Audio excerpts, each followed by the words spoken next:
Cette vidéo constitue le cours euh, de deuxième année en filière PC qui concerne le rayonnement thermique. Alors il y a assez peu de choses au programme. J'ai ici recopié, j'ai fait un copier-coller dans mon cours de la partie du programme qui traite du rayonnement thermique. On voit que ça n'est qu'une approche descriptive, on ne va pas rentrer dans la théorie du rayonnement thermique. Et l'idée, on va nous donner deux lois importantes de cette théorie, la loi de Wien et la loi de Stéphane, et il faut les utiliser, les comprendre et les utiliser pour étudier l'effet de serre. Voilà, donc c'est vraiment très très limité. Voici le plan du cours. Donc dans une première partie, je vais bien sûr présenter les deux lois, loi de Stéphane et loi de Wien, mais aussi un petit peu le contexte théorique de ce qu'on appelle le rayonnement d'équilibre thermique et radiatif, et dont on verra que on pourra aussi l'appeler rayonnement du corps noir.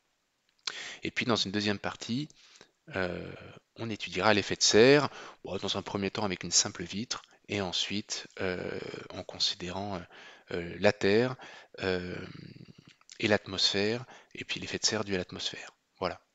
Bon, ça, ce sont des choses qui ressemblent sûrement à des chapitres que vous avez vus au lycée. Je pense que l'effet de serre, vous l'avez vu au lycée. Ici, il s'agit peut-être de faire des calculs un peu plus précis.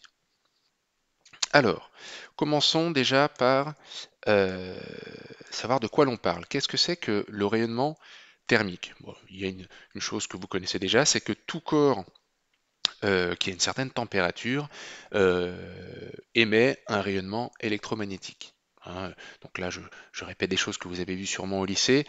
À température ambiante, tous les objets qui vous entourent émettent un rayonnement électromagnétique, bon, qui est invisible pour les yeux parce qu'il se situe dans l'infrarouge. Mais vous savez qu'il suffit de porter un corps à une température plus élevée. Prenez par exemple le fer chez un forgeron, c'est des choses que vous avez vues dans des films ou des choses comme ça. Euh, quand on le chauffe, le fer commence à rougir, et puis quand on le chauffe encore un petit peu plus, eh bien il devient carrément blanc. D'accord? Donc voilà ce qu'on appelle le rayonnement thermique. C'est cette propriété qu'ont les corps d'émettre du rayonnement euh, quand ils sont portés à une certaine température. Et d'une certaine manière, seul un corps de température égale à 0 Kelvin n'émet pas de rayonnement électromagnétique, en tout cas à notre niveau. Bon, vous savez que quand on approche des basses températures, c'est la physique quantique qui prend le relais, donc peut-être que ce n'est pas tout à fait vrai, mais à notre niveau, on peut voir les choses comme ça. Alors, les physiciens, je dirais c'est sur la deuxième moitié du 19e siècle, je crois, ont cherché à étudier ce rayonnement thermique et notamment ses propriétés. D'accord? C'est vraiment de la thermodynamique du rayonnement. En première année, vous avez fait de la thermodynamique en mettant là-dedans la mécanique, euh, les effets thermiques, la température des corps, et puis cette année, en deuxième année, vous avez aussi la chimie, les réactions chimiques.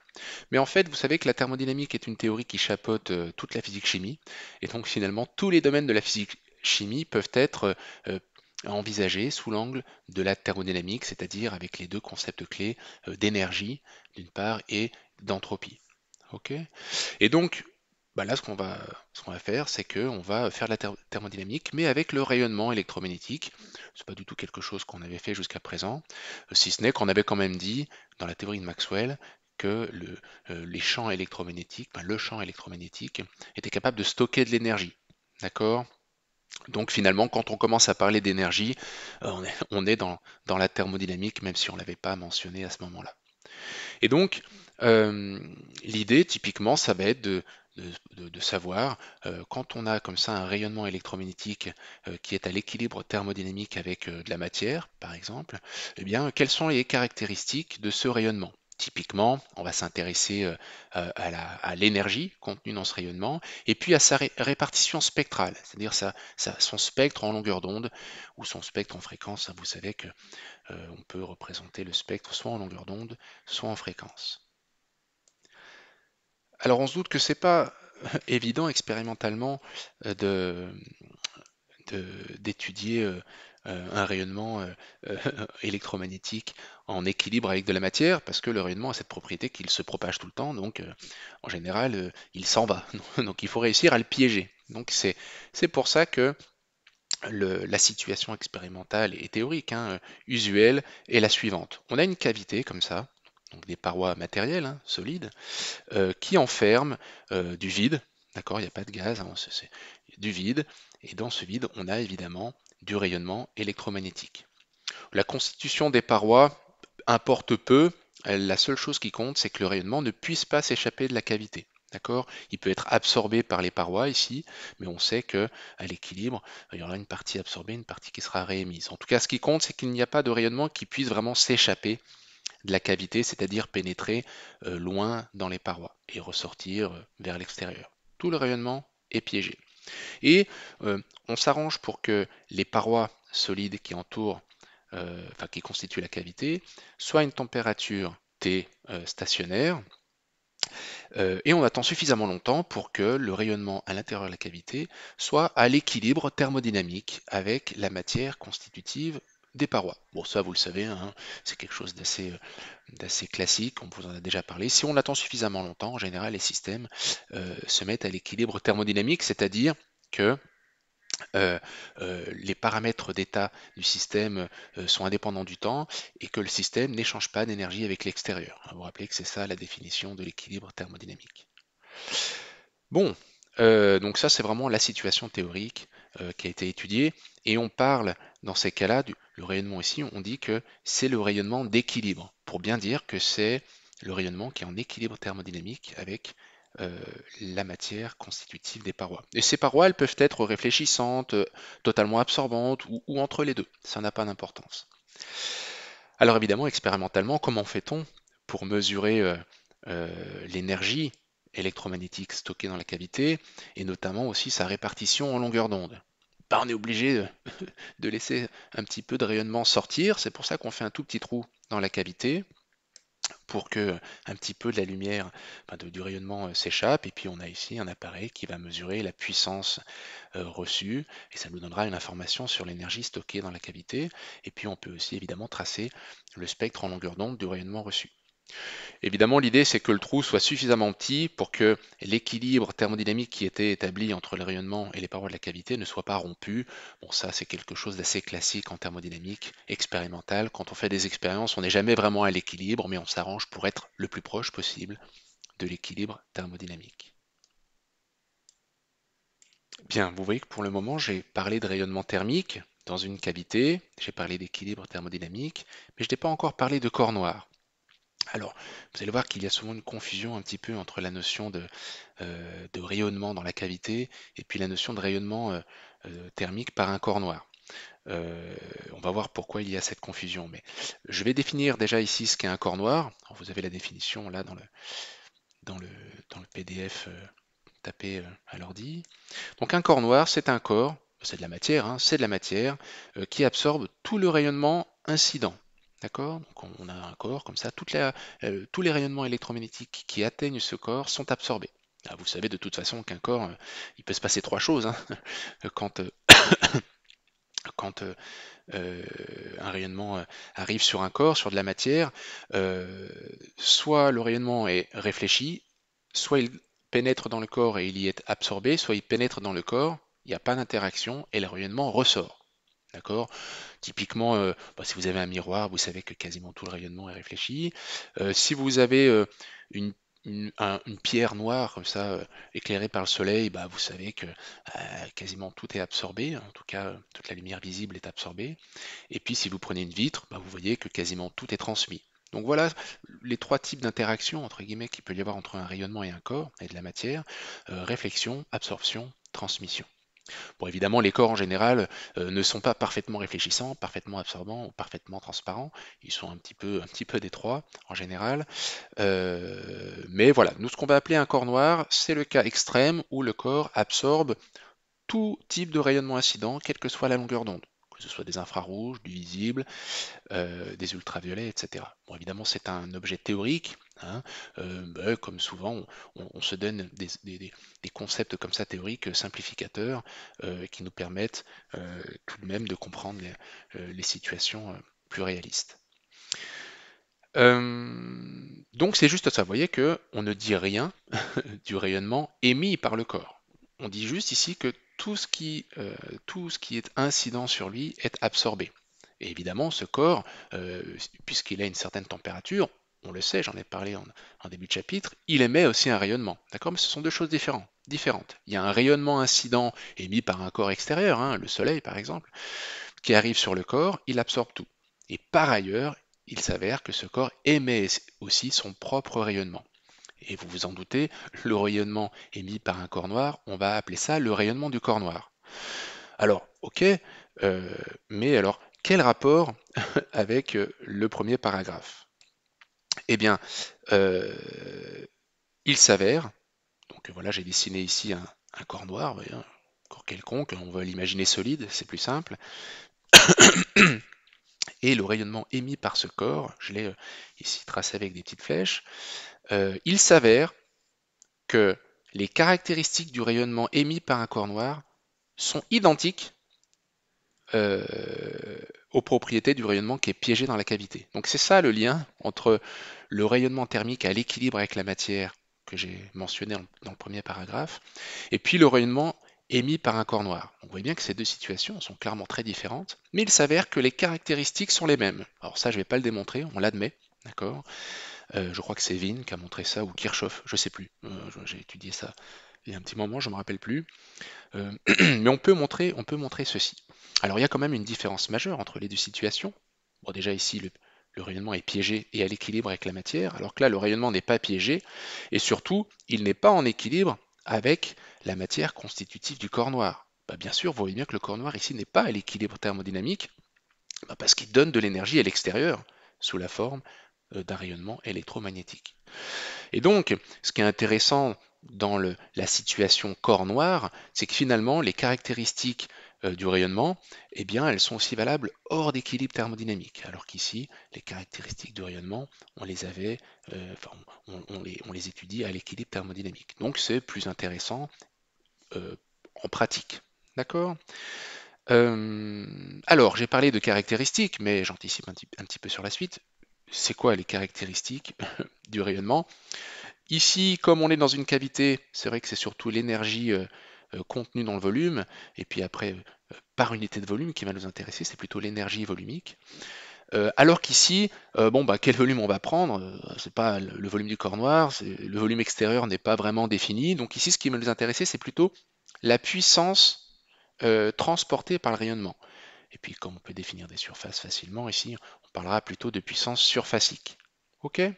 Alors même dans la situation de cavité, finalement, vous voyez que ce qu'on mesure ici, c'est pas une énergie volumique, c'est bien un débit d'énergie, c'est bien une puissance qu'on peut aussi ramener par unité de surface. Donc vous voyez qu'expérimentalement, même dans la situation de la cavité, on peut quand même euh, définir une puissance surfacique. Donc ce qui va nous intéresser, c'est la puissance surfacique du rayonnement et puis son spectre en longueur d'onde.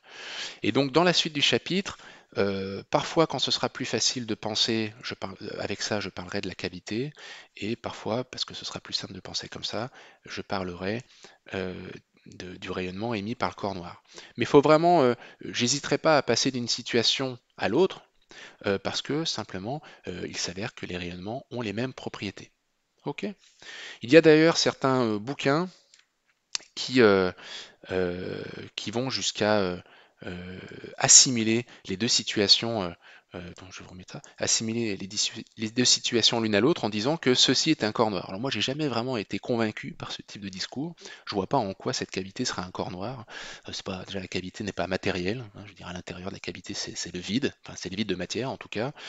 Bref, et je ne crois pas que ce soit conceptuellement nécessaire de dire que ceci est un corps noir. Bah, je ne vois pas au nom de quoi ce serait un corps noir. Ce qui est intéressant quand même, c'est que les propriétés du rayonnement dans la cavité ici sont les mêmes que le rayonnement émis par un corps noir. Voilà. Alors, quelques exemples de corps noirs, alors qui ne sont pas parfaitement des corps noirs, hein, mais qui s'approchent quand même déjà bien d'un corps noir. Vous avez le Soleil. D'accord. Bon, ben, typiquement, si vous envoyez de la lumière sur le Soleil, on se doute qu'elle n'est pas réfléchie ni transmise, donc elle va être absorbée. Alors bon, comment s'en rendre compte? Bah, quand il y a une étoile, alors tu me dirais, ça on peut pas le voir, mais on voit pas. Ouais, ça, c'est un peu difficile. Dans le cas du Soleil, il faut un petit peu l'admettre, mais euh, voilà, on se doute bien qu'il y a trop de matière. Si vous voulez, si vous envoyez de la lumière sur le Soleil, elle va pas être réfléchie et elle va pas être transmise, elle va être absorbée. Bon, je vois pas trop comment justifier plus cela que de dire que c'est un peu évident. Et il s'avère d'ailleurs que le rayonnement solaire, hein, qu'on étudie, la part qui arrive sur Terre, quand on trace son spectre, etc., effectivement, ça correspond bien au spectre du rayonnement du corps noir. Un autre exemple, c'est le filament d'une ampoule à filament. Alors c'est vrai qu'il y en a de moins en moins de nos jours, puisqu'on va voir qu'une ampoule à filament n'est pas économe en énergie. Donc les ampoules à économie d'énergie ne fonctionnent pas sur le principe du rayonnement du corps noir. Mais les ampoules à filament, voilà, vous avez un filament de tungstène qui est traversé par un courant, ça fait de l'effet Joule, ça augmente la température du filament jusqu'à quelques milliers de Kelvin, et donc la lumière qui est émise, bah, c'est bien du rayonnement thermique. D'accord? Et il s'avère que bah, le tungstène bah, s'apparente relativement bien à un corps noir, c'est-à-dire que ça réfléchit peu la lumière, ça absorbe plutôt la lumière qui va dessus. Et puis bon, c'est surtout qu'il s'avère que quand on trace le spectre de la lumière émise, bah, ça ressemble beaucoup au spectre du corps noir dont on va parler. Un autre corps qui est moins intuitif, mais un autre corps qu'on peut assimiler à un corps noir, c'est la flamme d'un briquet. La partie jaune de la flamme d'un briquet ou d'un feu de camp, hein, bah, typiquement, vous ne le voyez pas à travers, donc ça n'est pas transparent. Ça ne réfléchit pas la lumière, en tout cas vous n'avez jamais vu votre reflet, je dirais, dans la flamme d'un briquet. Alors, bon, peut-être que c'est que la lumière émise nous aveugle et ne permet pas de voir la lumière réfléchie, mais bon, typiquement, on n'a pas l'impression que ça réfléchisse beaucoup. Et puis pareil, si on trace le spectre de la lumière émise, ça ressemble pas mal euh, au spectre du corps noir. Et si je dis pas de bêtises, la flamme d'un briquet, c'est un plasma. Voilà, je crois que c'est un gaz ionisé, là ionisé par agitation thermique. Euh, voilà. Ok. Voilà quelques exemples. Alors il y a aussi le fond diffus cosmologique. Mais bon, ça c'est quand même quelque chose de très contre-intuitif que vous connaissez pas forcément bien, donc je vais pas parler de ça. Mais en tout cas, c'est la raison pour laquelle, pour ceux qui en ont déjà entendu parler, on parle de rayonnement à 2,7 Kelvin. D'accord? C'est-à-dire que quand on trace le spectre de ce rayonnement, le fond diffus cosmologique, c'est le spectre du corps noir. Enfin, ça ressemble, enfin, ça a l'allure du spectre d'un corps noir qui aurait une température de 2,7 Kelvin. Bref. Euh, Allez, regardons maintenant les caractéristiques du rayonnement thermique d'équilibre. Ça, c'est le cas cavité, ou du rayonnement du corps noir. Ça, c'est l'aspect plutôt puissance émise. Toutes les caractéristiques du rayonnement du corps noir sont données par cet ensemble de courbes qui sont représentées ici. Hein, et c'est ce qu'on appelle la loi de Planck. Ça, c'est la loi théorique, puisque Planck a réussi à trouver une théorie qui permettait de retrouver ces courbes qui sont fondamentalement expérimentales, hein. Ce sont d'abord des courbes expérimentales et qui ont été expliquées par Max Planck.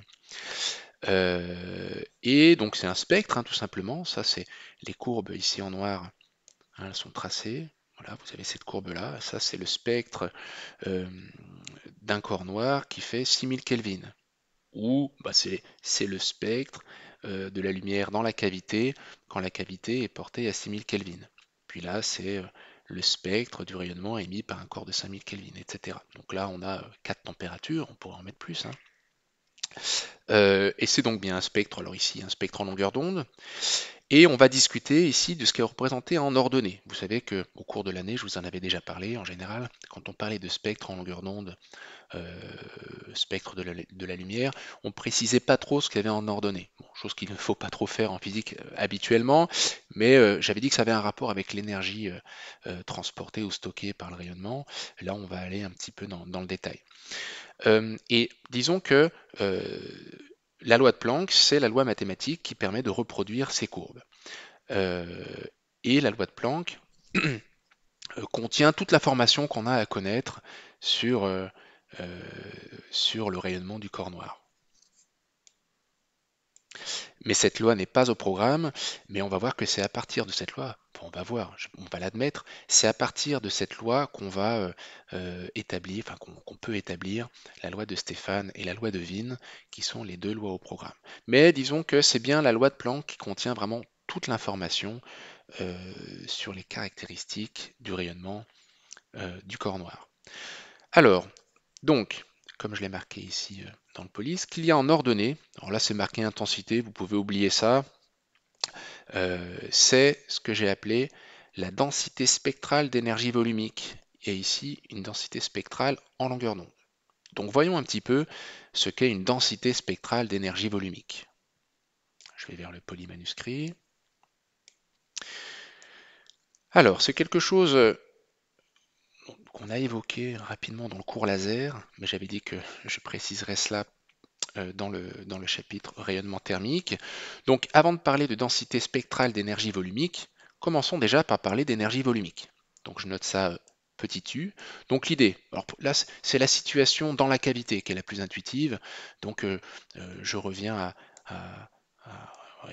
là il faut que vous ayez en tête cette situation. D'accord? On a une cavité avec un certain volume. Évidemment, chaque point de cette cavité a le même statut, donc l'énergie volumique est la même partout. Donc on a en tête cette cavité. Je prends un volume d'étau dans cette cavité, un volume élémentaire, et ça on l'avait vu dans la théorie de Maxwell, hein, il y a une certaine énergie stockée par le champ électromagnétique. Par E et par B, vous vous rappelez, c'était epsilon 0, norme de E carré sur 2 pour la partie électrique, et puis norme de B carré sur 2 mu 0 pour la partie magnétique. Donc ça, on en avait déjà parlé de cette énergie, et ça c'était d'ailleurs une énergie volumique. Et donc, la définition de l'énergie volumique, je la redonne ici, hein. Ça c'est l'énergie stockée dans des taux. On sait que des taux étant mésoscopiques, eh bien, l'énergie stockée est proportionnelle au volume, et le coefficient de proportionnalité, c'est bien ce qu'on appelle l'énergie volumique. Donc ça, c'est ce qu'on avait appelé, UEM dans le cours d'électromagnétisme. D'accord? Bon, là, je l'appelle juste petit u. Voilà. Donc, c'est bien en joule par mètre cube. OK? Donc ça, et vous voyez que c'est la même définition que le même type de définition que la masse volumique. Hein. D'accord? La masse volumique, vous vous rappelez, je vous avais dit, on prenait un volume d'étau, on note petit m la masse stockée dans ce volume, on sait qu'elle est proportionnelle au volume, et on avait défini le coefficient de proportionnalité comme étant la masse volumique. Bon, c'est la même définition pour toutes les grandeurs volumiques, hein. Ok? Donc pas de grande surprise dans cette définition de l'énergie volumique. Allez, passons maintenant à la notion de densité spectrale d'énergie volumique. Alors en physique, quand vous avez le mot densité, vous savez que ça veut dire par unité de. C'est-à-dire que, par exemple, l'énergie volumique, je pourrais appeler ça densité volumique d'énergie. Bon, c'est un peu plus long, donc on dit juste énergie volumique. Et ici, vous voyez, pour la masse volumique, on pourrait aussi dire densité volumique de masse. Bon, on ne dit pas parce que c'est trop long. Et donc ici, on dit densité, ça veut dire par unité de, et spectral, vous savez, vous en avez l'habitude, ça veut dire relatif à la longueur d'onde, ou relatif à la fréquence temporelle. Vous savez que pour le rayonnement, on bosse soit en fréquence, soit en longueur d'onde. Dans le vide, de toute façon, on a une relation entre les deux, c'est pas un souci. Et donc, densité spectrale, vous allez voir que ça veut dire par unité d'intervalle en fréquence ou par unité d'intervalle en longueur d'onde. Donc, pour comprendre cette grandeur ici, qui est la densité spectrale en fréquence d'énergie volumique, je vais repartir de l'énergie stockée dans un volume. Donc, je suis dans la cavité, je prends un petit volume d'étau autour d'un point quelconque dans la cavité, et je ne regarde dans le rayonnement, hein, je prends une photo, j'immobilise tout, il y a du rayonnement dans ce volume d'étau, et je ne regarde que la part de ce rayonnement qui se trouve dans un intervalle élémentaire en fréquence nu plus d nu. D'accord? Donc c'est un intervalle en fréquence élémentaire. Il s'avère, je l'ai dit, que l'énergie stockée dans ce volume élémentaire et dans cet intervalle élémentaire en fréquence, il est proportionnel au volume, elle est proportionnelle au volume et elle est aussi proportionnelle à la largeur de la bande de fréquence considérée. Et le coefficient de proportionnalité, c'est justement ce qu'on appelle la densité spectrale en fréquence d'énergie volumique. Voilà. Bon, les unités, on sait que tout ça, c'est l'énergie volumique. Donc ça, c'est l'énergie volumique par Hertz. Par Hertz, ça fait des secondes. Donc c'est des joules par mètre cube fois des secondes. OK? Ça, c'est si on bosse avec une densité spectrale en fréquence, mais on peut travailler, vous le savez, avec la longueur d'onde plutôt que la fréquence. Bon, bah, vous vous doutez bien que c'est exactement la même chose, mais avec lambda. Je prends un volume d'étau dans la cavité, je regarde le rayonnement qui s'y trouve, je ne prends que la part située dans un intervalle élémentaire en longueur d'onde, entre lambda et lambda plus des lambda, et puis l'énergie stockée dans ce volume et dans cet intervalle en fréquence est proportionnelle au volume et à la largeur de l'intervalle. Et on voit que cette densité spectrale en longueur d'onde d'énergie volumique est le coefficient de proportionnalité entre l'énergie et d taux fois d lambda. Ici, très clairement, ça c'est une énergie volumique en joules par mètre cube, ça c'est des mètres, donc la densité spectrale est en joules mètre moins 4. Ok. Voilà, donc on va dire que là on est un petit peu en marge du programme. J'en ai parlé un petit peu dans le laser, j'en parle un petit peu ici. On ne devrait pas au concours, en tout cas à niveau CCINP, on ne devrait pas venir trop vous chercher sur ce type de grandeur. Mais si jamais un énoncé vous définit cela, vous en aurez déjà entendu parler et vous serez éventuellement moins déstabilisé. Bien, donc ici j'ai traité les deux premiers points. Et petite question, alors là pareil, on est un petit peu en limite du programme, mais c'est une façon de s'approprier les définitions des grandeurs que j'ai introduites, là, les deux densités spectrales. On va chercher la relation entre ces deux densités spectrales. Hein, on s'en doute, quand on trace un spectre en fréquence, bah, on est capable d'en déduire le spectre en longueur d'onde. Ok? Alors, je vais vers le fichier manuscrit. Donc, vous savez que par défaut, hein, quand on parle de lumière ou de rayonnement électromagnétique en général, quand on parle de spectre en longueur d'onde ou en fréquence, c'est toujours sous-entendu longueur d'onde dans le vide. D'accord? Éventuellement, si on est dans un milieu matériel, on sait passer de la longueur d'onde dans le vide à la longueur d'onde dans le milieu. Mais voilà, en tout cas, par défaut, quand on parle de longueur d'onde, c'est forcément dans le vide. Hein. Donc on a cette relation de dispersion entre la longueur d'onde et la fréquence dans le vide. On fait une différentielle logarithmique de cette relation pour relier l'intervalle en longueur d'onde, enfin la largeur de l'intervalle en longueur d'onde à la largeur de l'intervalle en fréquence, pour relier des lambda à des nu. Ici, le fait que quand nu augmente, lambda diminue, ça ne m'intéresse pas, je ne m'intéresse qu'aux largeurs des intervalles, c'est pour ça que je mets des valeurs absolues. Bon, dans la définition des densités spectrales, hein, on a vu à chaque fois que la densité spectrale en fréquence fois des nu et la densité spectrale en longueur d'onde fois des lambda, c'était toutes les deux des énergies volumiques. D'accord? C'était la même énergie volumique contenue dans des taux. C'est pour ça qu'ici je dis que bah, la densité en longueur d'onde fois des lambda, c'est égal à la densité en fréquence fois des nu. Ok? Et maintenant, je vais utiliser la relation entre des lambda et des nu ici pour trouver cette formule. Donc voilà comment on passe d'une densité spectrale à l'autre. La densité spectrale en longueur d'onde, il suffit de multiplier par lambda pour avoir la densité spectrale en fréquence fois nu. Ok. Si j'ai envie d'exprimer la densité en longueur d'onde en fonction uniquement de grandeur dépendant de la fréquence, ben voilà la formule. D'accord. Il suffit de passer la lambda de l'autre côté et de dire que nu sur lambda, ça fait nu carré sur C. Ok. Euh, Pareil, je peux choisir d'exprimer ici cette grandeur en fréquence uniquement avec des grandeurs en longueur d'onde, et j'ai cette formule. Ok. Et je n'oublie pas que si l'intervalle en fréquence que je considère c'est celui-ci, l'intervalle en longueur d'onde correspondant, c'est celui-là. D'accord? Si je pars de nu et que je regarde les fréquences supérieures comme ça, forcément je pars de lambda qui correspond à ce nu et je vais vers des longueurs d'onde inférieures. Voilà, c'est juste pour bien avoir en tête quels sont les intervalles en fréquence et en longueur d'onde qui se correspondent dans ce calcul. Et on termine simplement, comme toujours, comment passe-t-on de la densité spectrale d'énergie volumique à l'énergie volumique? Eh bien, par intégration. Puisque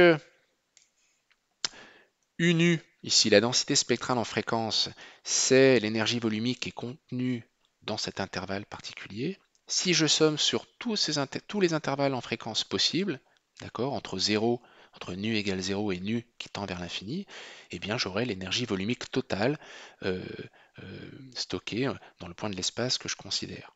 C'est pour ça que si je somme toutes les énergies qui sont contenues, toutes les énergies volumiques qui sont contenues dans tous les intervalles de largeur des nus, j'obtiendrai l'énergie volumique totale.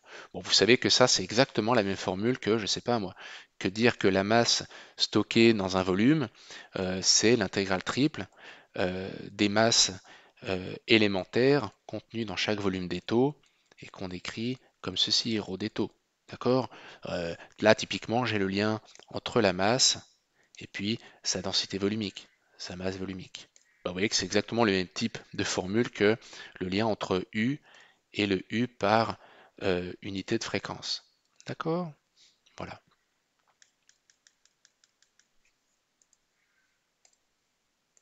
On peut évidemment dire la même chose pour la densité spectrale en longueur d'onde. D'accord? Il suffit de sommer sur toutes les longueurs d'onde, d'intégrer sur toutes les longueurs d'onde pour avoir l'énergie volumique intégrée sur toutes les longueurs d'onde.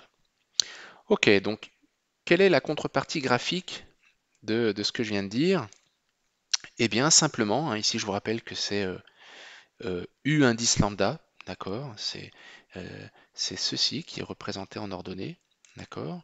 Et donc, prenons par exemple cette courbe, ici, d'accord, pour une cavité portée à 6000 Kelvin. Eh bien, l'air sous la courbe, ça représente l'énergie volumique, d'accord? Et donc, qu'est-ce qu'on peut déjà noter sur ces courbes? C'est que plus la température augmente, d'accord, plus l'énergie stockée par la cavité est grande. Si je regarde 3000 Kelvin et 6000 Kelvin, on a multiplié par 2 la température. Regardez l'air sous la courbe ici, et l'air sous la courbe ici. Ah, on voit qu'il y a à l'œil comme ça un ordre de grandeur vite fait. On a quoi? On a un facteur 10. On a au moins un facteur 10. C'est-à-dire je double la température. Ça me multiplie par 10 l'énergie volumique stockée dans la cavité, c'est-à-dire à volume de cavité donné. Ça multiplie par 10, à peu près, hein, l'énergie électromagnétique stockée dans la cavité. Donc ça, c'est déjà une première information. On a une dépendance de l'énergie stockée dans la cavité avec la température qui est une dépendance assez forte. On va voir que c'est la loi de Stéphane qui va nous donner cette dépendance. Et on repère une autre chose, quand la température augmente, on voit que le spectre se déplace vers les courtes longueurs d'onde. D'accord? Alors, une façon de repérer ce déplacement vers les petites longueurs d'onde, on repère l'abscisse du maximum du spectre, on appelle cette abscisse lambda max, d'accord? Et on voit que ce lambda max se déplace vers les courtes longueurs d'onde quand la température augmente. Ça, on va voir que c'est la loi de Wien qui permet de quantifier cette dépendance. Donc, je viens ici de répondre à ce point, commenter ces courbes. Hein. Vraiment, il faut parler d'air sous la courbe et d'y reconnaître l'énergie volumique euh, euh, stockée dans la cavité pour chaque température, et parler du déplacement du spectre vers les courtes longueurs d'onde. Deuxième question, expliquer pourquoi une ampoule à incandescence, donc avec un filament chauffé, hein, dont le filament est porté à peu près à 3000 Kelvin, n'est pas économe en énergie. Vous voyez, on va regarder cette courbe ici, et vous voyez que la part d'énergie électromagnétique située dans le visible est vraiment très faible comparée à la part d'énergie stockée dans les longueurs d'onde supérieures, c'est-à-dire dans l'infrarouge. Et c'est exactement ce qui se passe, on vous l'a déjà dit, une ampoule à incandescence, si on lui fournit 100 joules électriques, eh bien, il y en a à peu près que 10% qui est transformé en lumière visible, en énergie transportée par la lumière visible. 90% de l'énergie électrique est convertie en rayonnement invisible dans l'infrarouge. Et comme le but d'une ampoule, c'est d'éclairer une pièce dans le domaine visible, hein, eh bien, vous voyez qu'on a ici 90% de l'énergie électrique donnée à une ampoule à incandescence ne sert pas, n'a pas l'utilité que l'on souhaite. Alors ça chauffe la pièce un petit peu, si vous voulez, évidemment, parce que les infrarouges vont chauffer un peu la pièce, mais enfin, c'est pas le but d'une ampoule. Ok, un petit mot quand même. 6000 Kelvin, c'est à peu près la température de la surface du Soleil, hein. Vous voyez que ça vous donne comme ça un spectre qui est vraiment euh, qui pointe vraiment sur le domaine visible. Bon, c'est sûrement la raison pour laquelle l'évolution biologique a fait que notre œil est sensible dans cette bande de fréquence, hein. Ça, vous savez que la notion de lumière visible, c'est un critère physiologique, biologique, hein. C'est pas de la physique tout court, hein. Et ce qui est intéressant de voir, c'est que finalement, la température de la surface du Soleil n'est pas si élevée. Vous voyez, c'est à peu près 2 fois la température qu'on arrive à donner à un filament dans une ampoule à incandescence. Et donc ça, faut bien avoir en tête, hein, pourquoi quand on est à quelques centimètres d'une ampoule à incandescence, euh, on n'entre pas en combustion instantanée, alors que si on se trouvait à quelques centimètres du Soleil, bah là on se doute bien qu'on brûlerait quasi instantanément. Voilà, en gros, qu'est-ce qui fait que le Soleil rayonne autant d'énergie électromagnétique? C'est parce qu'il est très gros. C'est la taille du Soleil qui fait qu'il dégage beaucoup d'énergie, pas tellement sa température de surface. D'accord? Alors attention, hein, dans le Soleil, il ne faut pas confondre la température à l'intérieur du Soleil et la température à l'extérieur. Mais finalement, la lumière émise par Soleil, elle est émise par la couche externe du Soleil. Les couches internes émettent de la lumière, mais cette lumière, elle est rapidement absorbée par les couches suivantes. D'accord? Donc c'est vraiment la couche externe du Soleil qui émet le rayonnement qu'on reçoit. D'accord? Et donc c'est bien la température de cette couche externe du Soleil qui va fournir ces caractéristiques au rayonnement solaire. Bon. Euh, un dernier mot aussi sur l'appellation corps noir, c'est un petit peu bizarre, on se dit tiens, on va dire que le Soleil c'est un corps noir alors que quand on le regarde il n'est pas noir. Alors attention, ici revenons bien à la définition, corps noir ça veut dire corps qui absorbe tout le rayonnement incident. Mais je vous rappelle que le corps noir émet aussi son propre rayonnement, et ce rayonnement n'a pas de raison de se situer hors du visible ou dans le visible. Ça dépend de la température. Mais pour les corps usuels, vous prenez une pierre noire chauffée au soleil, elle vous apparaît noire parce qu'elle absorbe le rayonnement incident et que le rayonnement qu'elle émet, le rayonnement de ce corps noir, se situe dans l'infrarouge. Voilà, donc faut pas, voilà, quand on dit corps noir, c'est vraiment du point de vue de sa capacité à absorber les rayonnements incidents. Ça ne dit rien de son apparence quand on le regarde avec nos yeux, parce que le rayonnement qu'il émet, ensuite, à son tour, peut se situer dans le visible ou pas. Là, je fais un petit complément culturel. C'est vrai que c'est pas du tout à notre programme, mais c'est quand même dommage de ne pas en parler. Euh, L'étude du rayonnement dans la cavité, et qui s'avère être le même que le rayonnement du corps noir, ça a été vraiment un moment important en physique au début du XXe siècle, puisque c'est là que Max Planck a introduit petit h, la constante de Planck, qui est la constante universelle de la physique, impliquée en physique quantique. Vous savez que dès qu'il y a de la physique quantique, il y a petit h qui traîne quelque part dans les formules. Alors je vous dis rapidement quand même cette idée, hein. À l'époque, quand on faisait de la thermodynamique classique, il n'y avait pas encore de physique quantique, avec le facteur de Boltzmann, etc., eh bien les physiciens arrivaient à reproduire cette partie de la courbe à haute longueur d'onde. Le problème, c'est que leurs calculs à courte longueur d'onde donnaient une divergence. La courbe, elle divergeait, et donc ça donnait une énergie volumique infinie. Quand on intégrait cette courbe entre la longueur d'onde 0 et la longueur d'onde infinie, ça divergeait. Alors que, bon, déjà, théoriquement, déjà, du point de vue théorique, c'est pas possible. Et puis même du point de vue expérimental, on savait que la courbe, elle retombait comme ça. Et Planck, alors je ne vous fais pas vraiment de l'histoire des sciences précises, là, hein. Je ne suis pas historien des sciences, mais l'idée c'est que Planck, et peut-être d'autres un petit peu à son époque, hein, se sont rendus compte que dans la formule, dans la théorie classique, il suffisait de remplacer l'intégrale par une série, c'est-à-dire de quantifier finalement les énergies accessibles. Je ne vais pas rentrer trop dans les détails, parce qu'il y a des notions d'oscillateurs, etc. Bon, je laisse ça de côté. En gros, dans le calcul, il remplace une intégrale par une somme discrète.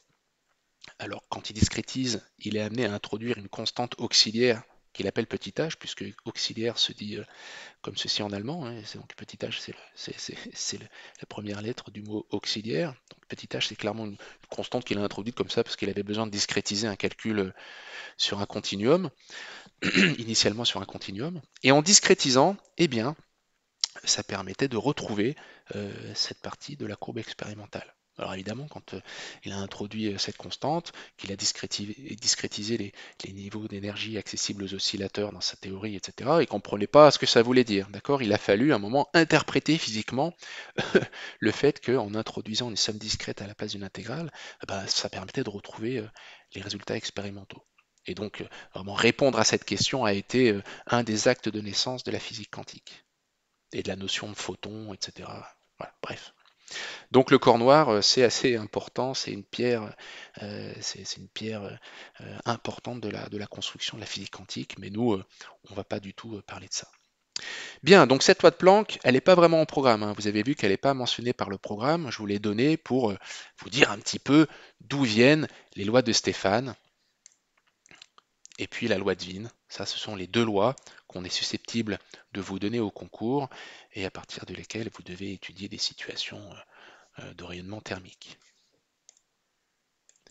Alors, dans la loi de Stéphane, on va surtout s'intéresser à la situation corps noir, d'accord, plutôt qu'à la situation rayonnement piégé dans la cavité.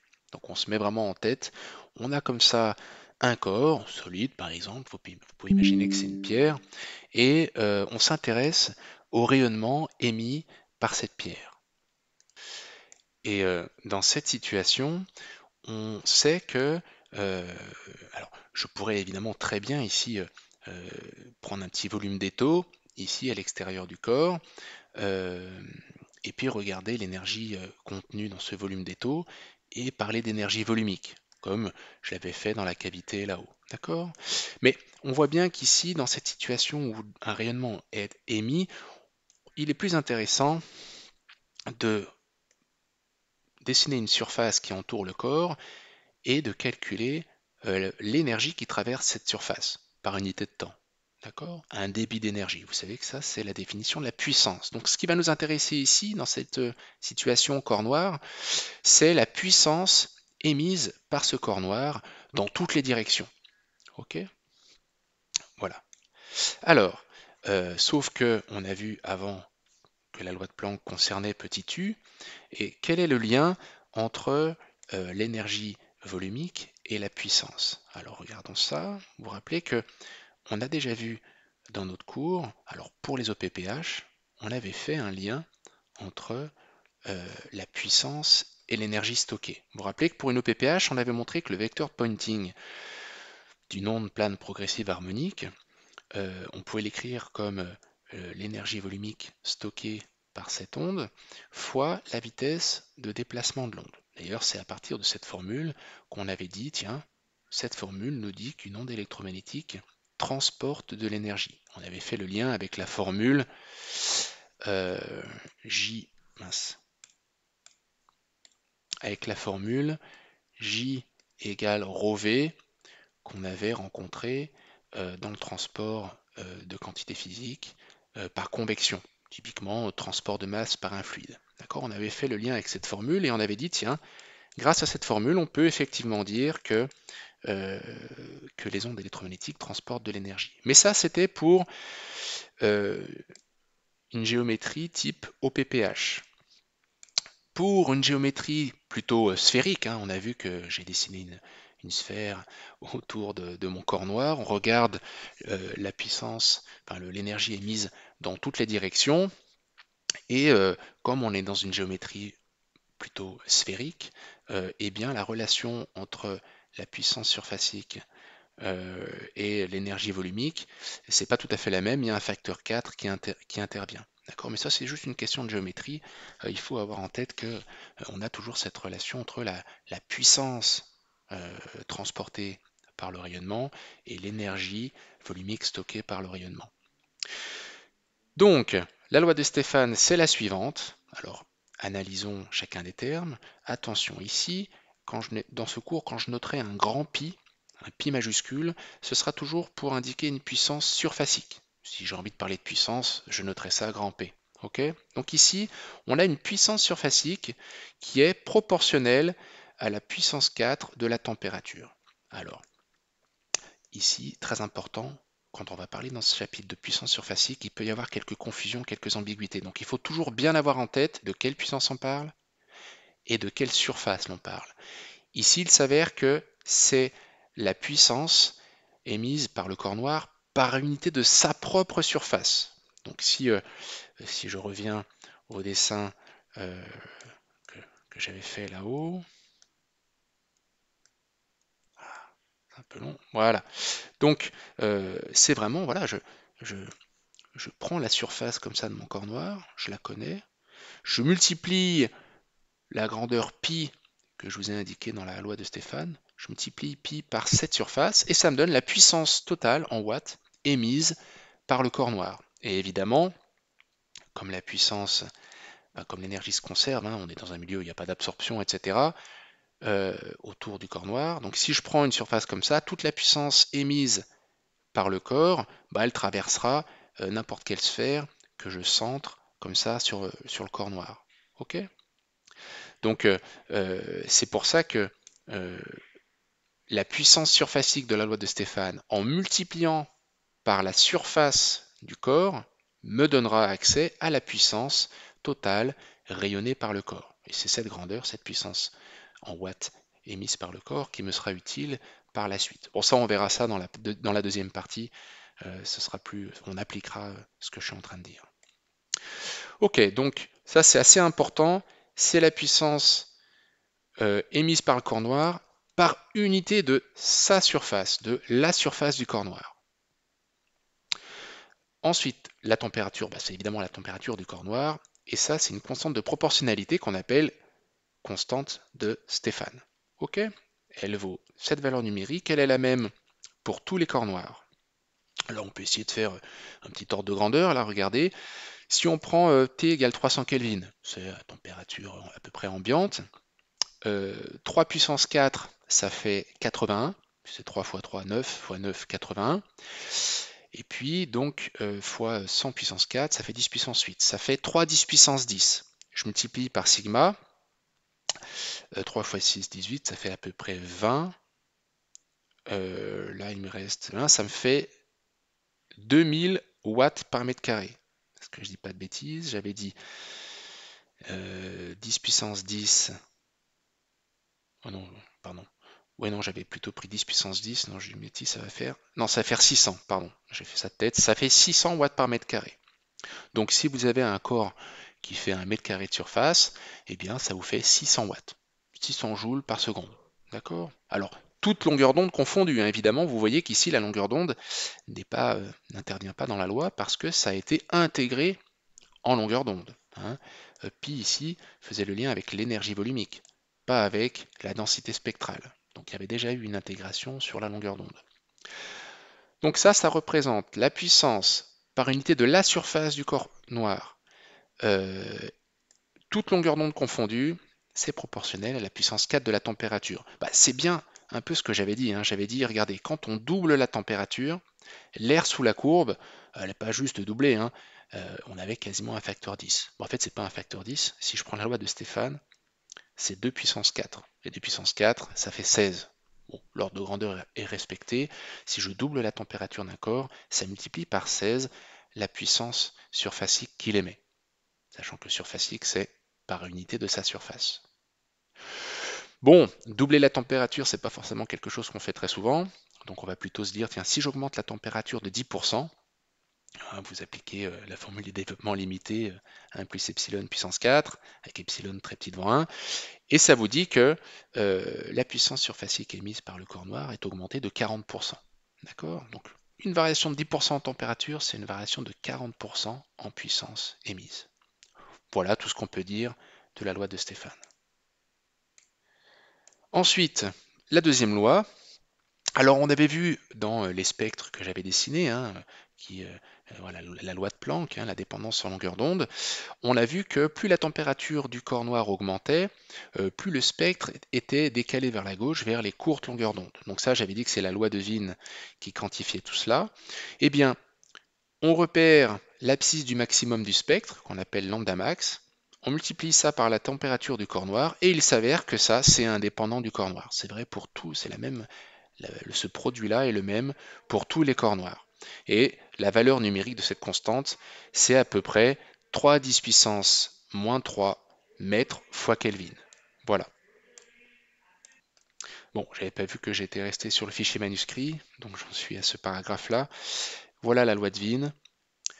Lambda max qui repère le maximum du spectre fois la température du corps noir. Ça dépend pas du corps noir, c'est toujours la même chose et ça vaut cette valeur-là. Donc, attention, hein, la loi de Wien, ça nous donne une tendance générale, mais c'est une information finalement assez pauvre, hein, parce que regardez, certes, à 6000 Kelvin, lambda max se trouve voilà, vers 600 nanomètres, alors qu'à 3000 Kelvin, ça se situe vers 1200 nanomètres. Bon, ça, c'est la loi de Wien qui nous donnerait les valeurs précises. Donc ça donne une information hein, sur ce décalage vers les petites longueurs d'onde quand la température augmente. Mais vous voyez que, voilà, même quand lambda max est à 600 nanomètres, il y a quand même une large partie de l'énergie qui est émise à des plus grandes longueurs d'onde. Hein, d'accord? Faut pas croire que c'est comme si tout le rayonnement était mis au voisinage de lambda max. Non, c'est pas du tout au voisinage de lambda max. Mais bon, ça permet de quantifier cette tendance à ce déplacement vers les courtes longueurs d'onde du spectre lorsque la température augmente. Ok, donc ça termine ce grand 1. Je vais m'arrêter là dans un premier temps. Ah oui, il y a une petite question supplémentaire. Il y a une question. Bon, alors ça c'est pareil, hein, c'est du plus, mais souvent on se dit tiens, la loi de Wien nous permet de repérer, connaissant la température du corps noir, nous permet de connaître l'abscisse du maximum du spectre en longueur d'onde. Et si jamais, au lieu de travailler en longueur d'onde, on voulait travailler en fréquence, c'est-à-dire que ici en abscisse, on préférait travailler avec des hertz. Est-ce que connaissant lambda max, on peut facilement en déduire nu max, l'abscisse, hein, la fréquence, l'abscisse qui pointe le maximum pour le spectre en fréquence? Alors la réponse c'est pas du tout. C'est pas du tout simple. D'accord? J'ai ici noté euh, quelques éléments dans le poly manuscrit. J'ai fait un petit calcul ici. Euh, euh, l'idée quand même, voilà, l'idée importante, pourquoi est-ce que c'est pas simple de passer de lambda max à nu max? Tout simplement parce que la relation lambda égale c sur nu ne fonctionne pas ici. D'accord? On n'a pas lambda max qui vaut c sur nu max. Donc connaissant lambda max, on ne peut pas déduire nu max par cette simple formule. Pourquoi? Tout simplement, attention à l'interprétation physique, lambda max, je n'ai pas défini ça comme étant la longueur d'onde d'une OPPH particulière, enfin, d'une OPPH, d'une onde harmonique particulière. Vous savez qu'une onde progressive harmonique, pas forcément plane, hein, elle peut être sphérique, mais une onde progressive harmonique, elle est doublement périodique, une période spatiale qui est lambda et une période temporelle qui est l'inverse de nu, quoi. D'accord? Et on a une relation de dispersion, on a une relation entre la périodicité spatiale et la périodicité temporelle, c'est ce qu'on a appelé la relation de dispersion en physique des ondes. Donc ça, c'est vrai. Mais ici, lambda max, ce n'est pas la longueur d'onde d'une onde particulière que je considère, c'est juste l'abscisse du maximum d'une courbe. Voilà la définition de lambda max. Et nu max, c'est aussi l'abscisse du maximum d'une autre courbe. Ces courbes sont évidemment reliées entre elles, mais il n'y a aucune raison que les abscisses des deux maxima soient reliées par cette relation de dispersion. Donc attention, là, ce serait utiliser une formule un peu rapidement, alors que lambda max et nu max ne représentent pas du tout ce qu'on appelle lambda et nu d'une onde particulière que je considère. Bon, là, j'ai fait un petit raisonnement mathématisé pour montrer comment, connaissant le spectre en longueur d'onde, comment on pourrait en déduire nu max, l'abscisse du maximum du spectre en fréquence. Bon, ça, vous avez le devoir de ne pas le lire, c'est pas du tout au programme. Bien, je traiterai le côté, le grand 2, le grand 2 du poly. Euh, Attends, je viens de voir que le poly manuscrit n'est pas apparu à l'écran. Voilà, pardon.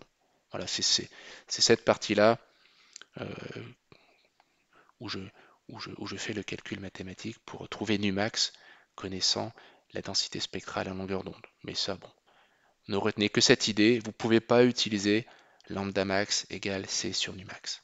Le grand 2 de ce chapitre, je le traiterai dans une deuxième vidéo à venir très rapidement.